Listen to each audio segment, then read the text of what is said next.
Alors, est-ce que vous pouvez vous présenter brièvement, s'il vous plaît? Alors, je suis Zainab Fassiki, une artiste bédéiste marocaine et je me considère aussi comme artiviste parce que je suis aussi une activiste pour les droits de libération de corps de la femme. Qu'évoque pour vous aujourd'hui l'idée d'un lieu du livre?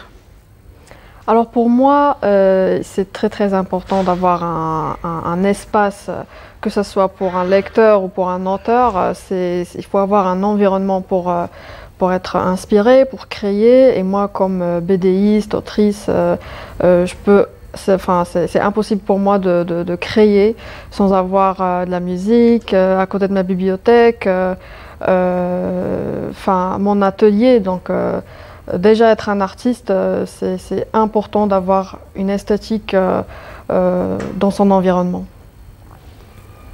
Quels sont vos lieux et rituels d'écriture et de dessin? Alors, il y a des artistes qui dessinent dans l'espace public ou à la plage, mais pour moi, c'est important d'être dans mon atelier avec mon espace où il y a de matériel de dessin. Il y a là, je travaille sur ma prochaine BD, par exemple. Il faut absolument que j'ai entre mes mains toutes les BD qui m'inspirent pour que ça soit en étape de storyboard ou découpage. Dessiner plusieurs vignettes pour plusieurs pages d'une BD, c'est pas facile. Il faut avoir une inspiration, surtout quand je travaille sur ma tablette graphique. Déjà un travail digital, c'est aussi à un moment donné, on en a marre de l'écran, donc il faut avoir sur papier de l'inspiration, bien sûr.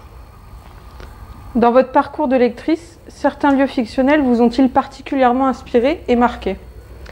Alors, moi je suis une lectrice de romans et surtout de bandes dessinées et il y a plusieurs BD qui m'ont marqué avec leur scénario. Par exemple, il y a Djinn, Habibi, Persepolis.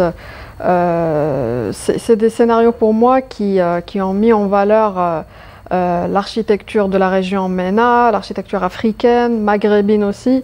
Et ça, c'est important pour moi parce que dans mes prochains projets, je mets en valeur, par exemple, la Médina de Fès, là où je suis née. Je peux parler aussi du rêve de femme de Fatima Mernissi, là où elle a parlé du harim dans la Médina de Fès dans les années 40. Et moi, j'ai grandi dans cette ville, j'ai grandi à la Médina, dans les ruelles.